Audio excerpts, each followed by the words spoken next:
오늘은 일본과의 관계 정상화가 긴급한 5가지 이유를 말씀드리고자 합니다. 36년에 하는 태산입니다. 그 어떤 것으로도 우리가 보상받을 길이 없어요. 그렇다고 해서 원수로 지내면 우리는 피차 안 되는 것입니다. 미래를 위해서 우리는 현재는 손을 잡아야 됩니다. 그래서 더 나은 미래를 만들어가는 축복의 계기가 되도록 해야 되겠습니다. 우리가 일본과 정상화를 해야 되는 것은 첫째로 경제적인 위기 해결입니다.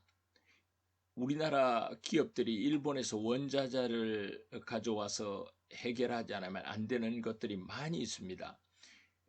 그저께도 이미 3가지를 이제 해결해서 서로 주고받기로 했다는 보도를 받았습니다. 이제 해결이 돼 가는 거죠. 경제적인 위기 해결을 위해서는 우선 빨리 정상화가 되어야 됩니다. 두 번째로 안보적 위기 해결입니다. 여러분 아는 대로 일본은 과거의 원수지만 지금은 자유민주주의 나라로 지금은 형제가 됐고 북한은 공산주의로 우리와 적이 되어 있습니다.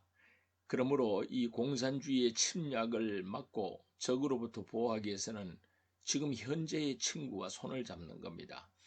안보적인 위기 해결의 길입니다. 여러분, 북한은 공산 사상이기 때문에 자유민주주의와는 물과 기름이죠.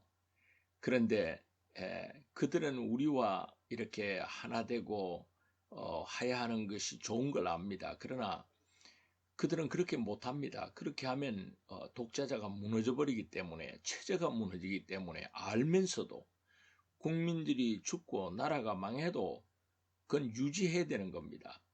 그래서 우리는 북한의 민주화와 자유화와 통일을 너무 섣부르게 기대하는 것은 대단히 큰 문제가 생길 수 있죠. 우리가 일본과의 문제를 반일 감정을 부추기고 이렇게 나가는 것은 결국은 북한에게 도우미를 자청하는 꼴이 되는 거죠. 여러분 아는 대로 북한은 계속해서 그들의 그들의 생각과 사상을 버리지 못합니다.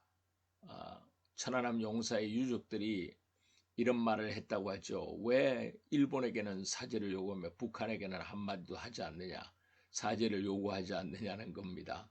여러분, 우리가 반일 감정을 부추겨서 이렇게 이웃과 이렇게 잘못되면은 결국은 북한의 도우미 역할을 하는 것이고요. 국론을 분열시키면 결국 우리나라가 안 되는 것입니다.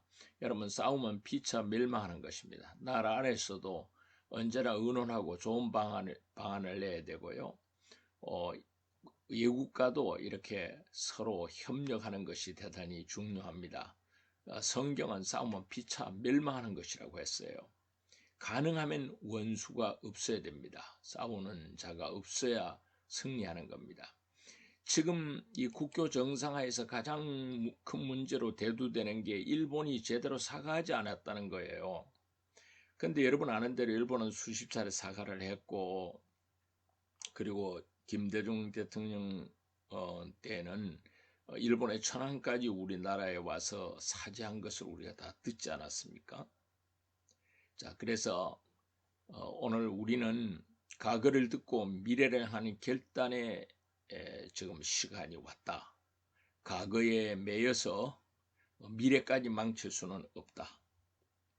현실을 받아들이고 더 나은 미래를 행해서 미래가 복받고 승리하는 것이 바로 과거의 원수를 갚는 길이죠. 그런 생각으로 오늘의 결단이 필요한 시점입니다. 이 결단을 우리 대통령께서 잘했다고 생각하는 거예요. 그래서 이럴 때 국민들도 하나로 마음을 모으는 것이 대단히 중요하다는 것이 작은 한 국민으로서의 소망입니다. 생각입니다. 여러분 감사합니다.